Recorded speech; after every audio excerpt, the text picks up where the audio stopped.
Alright, we back with part two. Uh Me and Mr. Original Cooley of Midnight Mind. Uh it's been a couple years since I chatted with him, and a lot of people been wanting me to, do a part two. So, I got time to get around to it. So, okay, Mr. Cooley, what we gonna do? We gonna start off like this. But first, how you doing? Pretty good. Pretty good. Okay, okay. We're gonna start right into it. Okay, the last time we talked, we left off. Um, you was in California. We left out with you and how you knew Schoolboy. That's what we left out. That was in the 80s. But what we gonna do? I want to go back though. Let's go back to. Uh, let's go back to the dog Boomerang, the Airedale. Pitbull. Yeah, yeah. Talk about how he was how what his bottom. He said with Airedale on the top, and Pitbull. Like talk about his bottom side and the mother to Boomerang came from Bob Wise, a dog named Little Red. Mm-hmm. The father was a hunting Airedale that used for hunting. Mm-hmm. And he was a pretty rough game dog. And Bob Williams bred them together.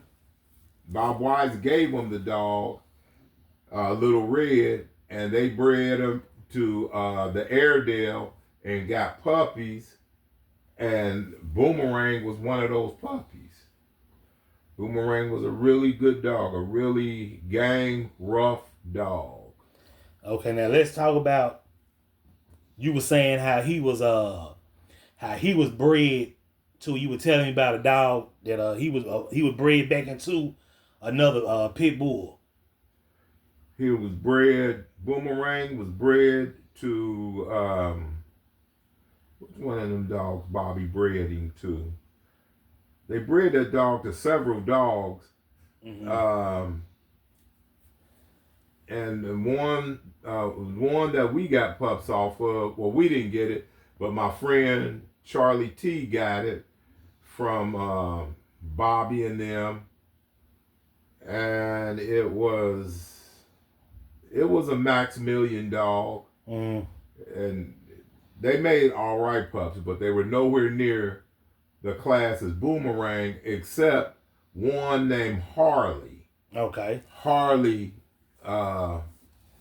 He beat a lot of pit bulls, and he beat the son of a dog, one of Billy's stepson's dogs, which made Billy kind of mad. Matter of fact, made him real mad. But anyhow, Harley was a good dog. So Harley he was 3/4 pit bull and one quarter Airedale. Okay. Yeah. Okay. His name was Harley. Harley, like the Harley Davidsons. Okay. Okay. Oh, let's get into this. Well, no. We're gonna say that. The comments from the last interview when we talked. Okay. Somebody said that you didn't mention Duster. Black Duster. Black Duster. Okay, Black Duster. I got him down in the Carolinas, and there was a auction, and this guy named Dean Hoss. No, the guy's name is Dean. The dog was the father of the puppies was Hoss. And so there was a bidding going on. And there was one male dog that got bidded on. I had the second highest bid, and a doctor had the first. So they gave the doctor time. They told him he had to pay the money right then, or they gave him time. The doctor didn't come up with the money. So they called me up and told me if I sent have the money to him by a certain time, the dog is mine. And I told him the money's in the mail already. Look for it tomorrow. And they got the money and shipped me the dog. And Black Duster, he grew up. He was a pretty strong dog. His father was used for hunting wild boars. And Black Duster, he could bite really good and hard, and he was really strong. He used to lift car tires above his head and shake them. Then when he got grown, and me and my dogs came from Indiana to Ohio, Chuck Parrish asked me would I match him into one of Stubberfield sons of Buddy. I told him, yeah. See, they were trying to trick me and get a walkover to make this dog a champion. Okay. And that son of Buddy, they brought him in. He's a kingfish dog, just like Buddy. And they thought that I didn't know anything about what I was doing. But like I told them before I went to Indiana, when I come back, I'll beat all of you. I came back. They matched it to me with that son of Buddy and Black Duster, and that dog went over the 2-hour mark, going around 2:45, 2:50. The dogs were slowing down really, really bad, but that son of Buddy's laid down on the floor like he was dead. And Barry Parrish said, Cooley, why don't you call it a draw and pick up your dog? I said, no. John Nelson and Jerry Lacey said, come on, Cooley, pick him up. He's going to die. I told him, I don't pick up no dog. And then Duster was still on his feet. And then they said, let's call it a draw.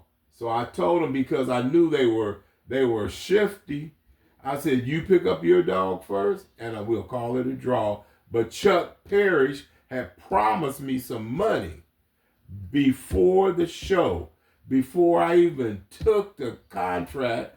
He said, win, lose, or draw, we're going to give you $500. When that dog of theirs got beat down to where he couldn't move, and we called it a draw, which I should have been the winner, they picked up that dog, and that whole bunch of those people ran out of Lee Mullins' mother's garage, and I don't know where they went after that. And you didn't get your $500? I didn't get my money. I did not get my money. But this very day, Chuck Parrish owes me $500. And they should have owed me for the winning of the match. Right, the pot. The pot. And it sounded like they were kind of hating on you anyway. Like they didn't want you to win. No, they didn't. They wanted Stubberfield and his dog to win. See, I beat them like twice. Me and my younger brother had a dog. To my Nick? No. Another one had a dog named Jenny. And Dave Adams had a dog that was a daughter of Art. And we went to a guy's house, and we had the match, and they had all kind of big name people there. I'm not gonna rattle off their names. Okay. But they were there. Okay. And we came in with our dog Jenny. They were all around the place, and we just walked in. It was just me and my baby brother. So when we release those dogs, that dog came over. They buckled in the middle of the box. And Jenny got that dog around the ear somewhere and danced all around that place and walked that dog down. I told Jenny to take that dog for a walk through the park. Man, that made them guys mad. But that daughter of Art gave out. She quit. I don't think they went an hour. It was less than that. And we walked over there with Jenny. We walked home with Jenny. Same way we did with Duster. We walked him down to the meeting spot to go into Stubberfield's dog, and we walked him on back home. So y'all would walk them to the shows and Yeah. wouldn't transport them in the car? And No. Okay. We just walked. They were close to where we live. Okay. We just walked our dogs there like we going for a walk. Okay. Then we do the show and walk on back home. Spray him off, and you don't want people to see him. Yeah, they were washed off. And then I had a dog named Goldie. That was off of Hank and Red Baby. That was a littermate sister to Dirty Mary. Go ahead. That's what I want to talk about there. And then Chuck Parrish and them had a dog off of a dog named Saddles and Red Boy Blood. And so we had the show. I conditioned the dog. Got it, walked down to Big Will's house. That time it was just me by myself. I walked her down to Big Will's, and those guys were there, and they had that dog that was bucking and jumping, and she was looking good, and Goldie just stood there with a hard stare on. She didn't make no noise. We let them dogs go when the ref said, release your dog. They met out there in the box. Goldie bit that dog so hard through the muzzle. The muzzle busted open. You could see where the air was going up and down. The blood was going up and down in it. And we let it go for a while. They thought their dog was going to come out of it. And in 15 minutes, the only thing that dog could come out of was her skin. Because Goldie had killed that dog, and then instead of paying up, they disappeared. And they were supposed to send in the report to the Sporting Dog Journal. They didn't do that. They did not ask about it. Was it sent in? No. I called down there and asked Richard, did he receive? I called down to Georgia and asked Richard, did he receive a report on Cooley's Goldie, matching in the Parishes and Mullins, whatever that dog's name was? He said no. And then I asked Patrick after I tried finding my dogs, after I let some people keep them and they sold my dogs, I tried finding them, and I asked Patrick, why didn't my dog get credit? I knew Patrick couldn't do it, but then I found out Patrick and the editor of the journal were on bad terms, so I left it alone. I tried to get my dog, but they sold her to Hollingsworth. Talking about Goldie. Goldie was sold to Hollingsworth. This is the Belly Mate sister to Dirty Mary. Yeah. Boyle's Dirty Mary. Boyle's Dirty Mary. Okay. So you said she was sold to... Now, who sold her to Hollingsworth? John Nelson, John Finch, and Jerry Lacey. Okay. Those were my friends. Okay. But when I came back to get them, all my dogs were gone. Yeah. So, yep, those dogs were good. Bobby Williams backed out of a match with his dog Kong into my dog Debussy. He was getting ready for a whooping. That dog had teeth about this long. The base of them was as big as my baby finger. Now, Debussy online, he's Minotti's Blackie. That's right. Okay, I posted his pig the other day. You did? Yeah. Why? I just posted it. Yeah. Well, he's dead now anyway. Yeah. I would just really wanted people to just see, how deep you go with the dogs and the history that you had with the dog, the stuff you had. So that's why I posted it.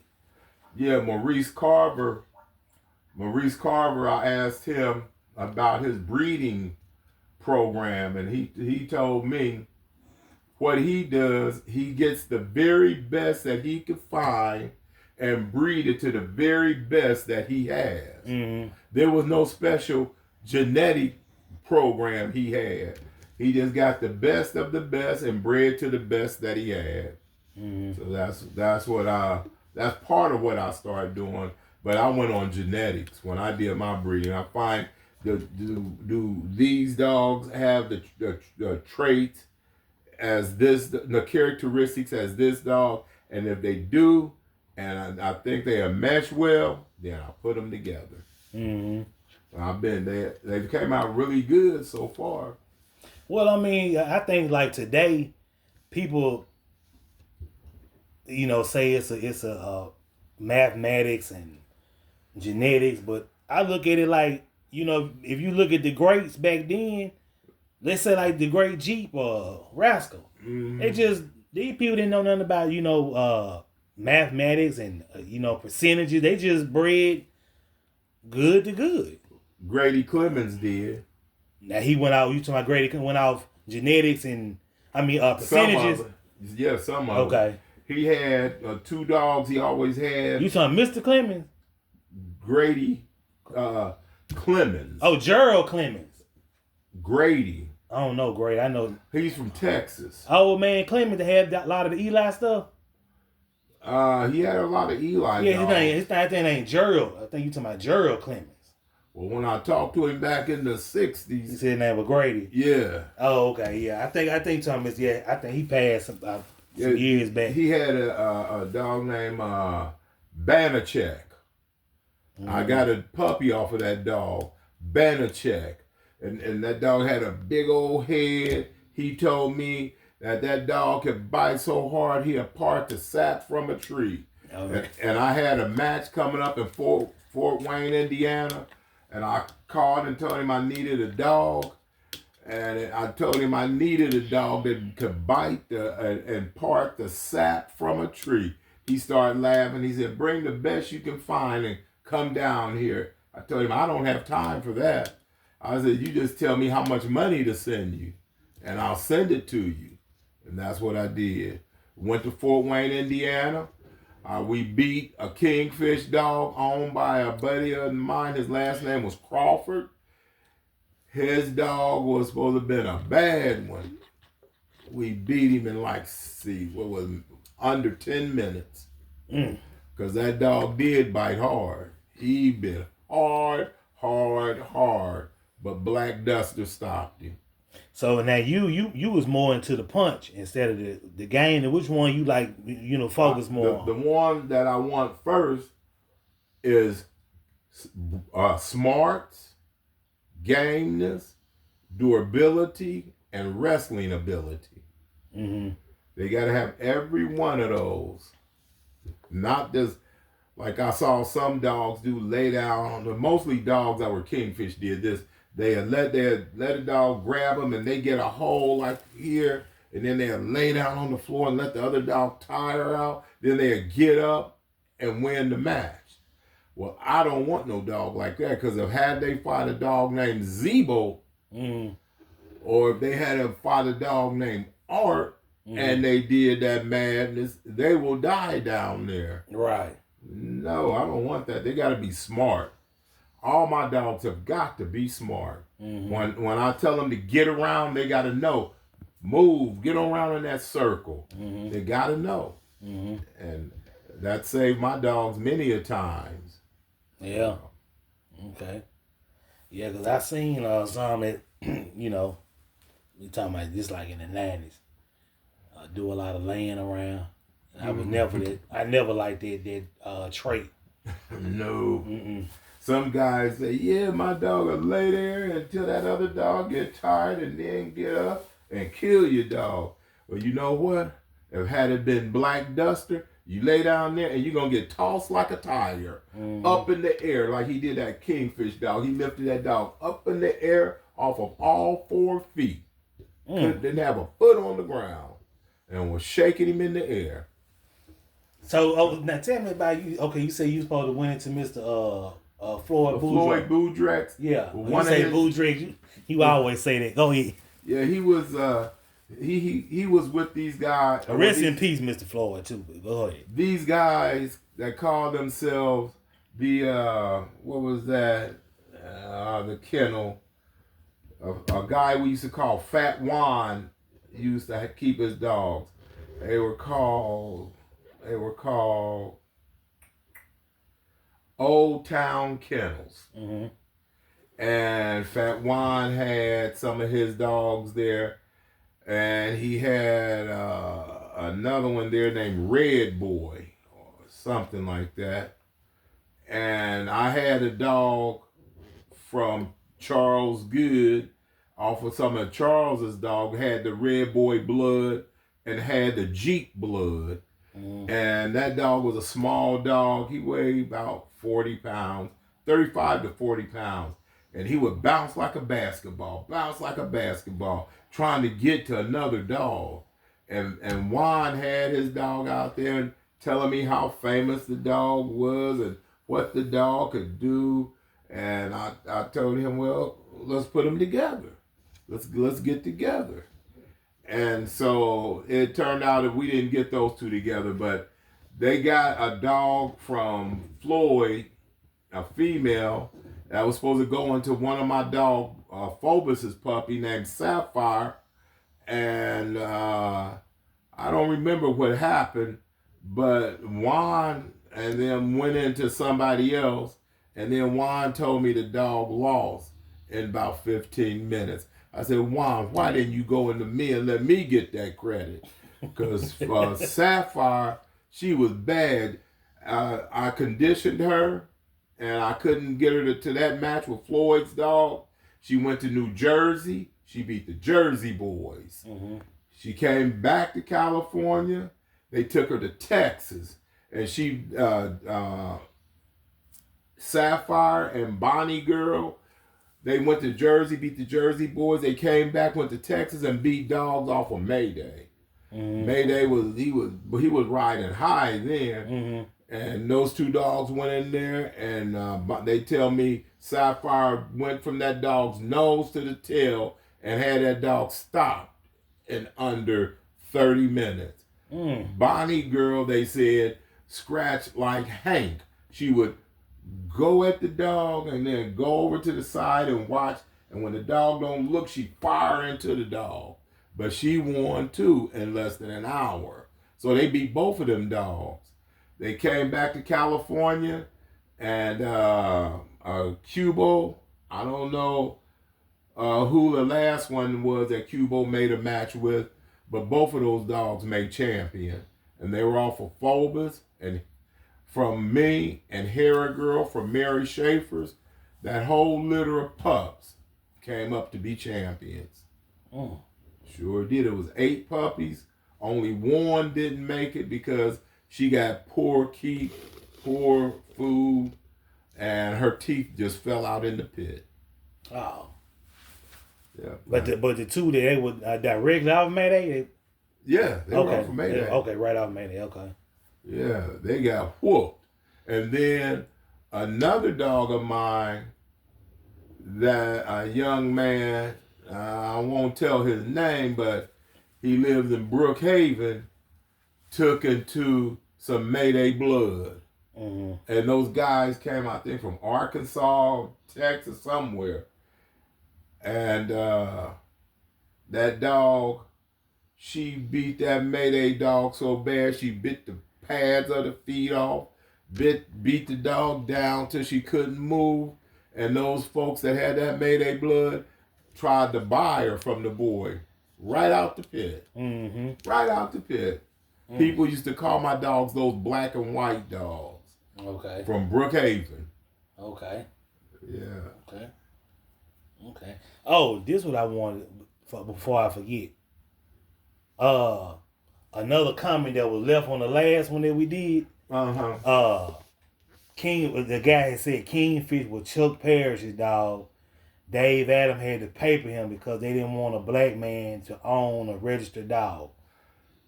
Chuck Parrish didn't sell no dogs. Dave Adams got that dog from Chuck. Chuck said he stole the dog from him.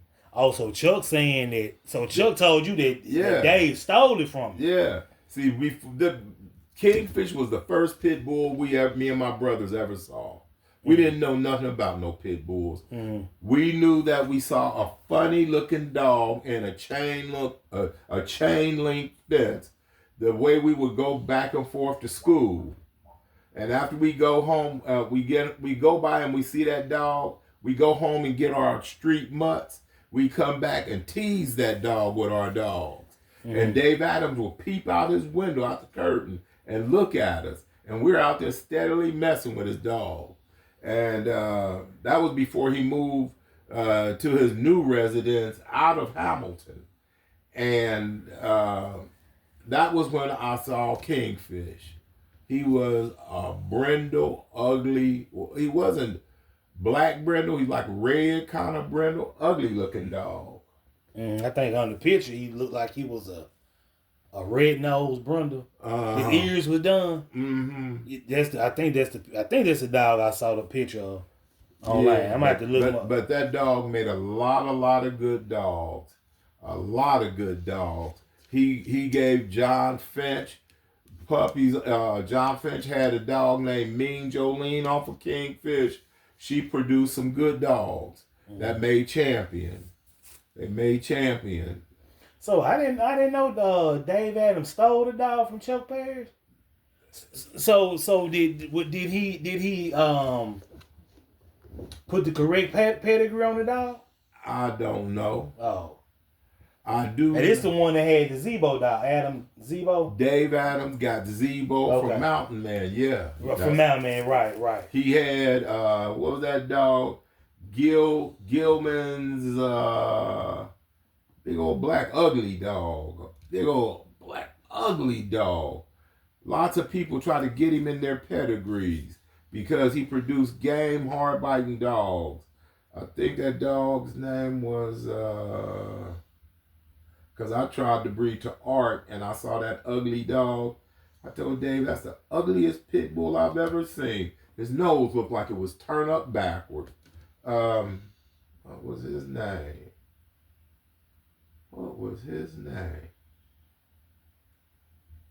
They got him from Mayfield, I think. That's where Dave Adams. Anyhow, he was a big black dog. He was a champion. But anyhow, Dave Adams had some good dogs.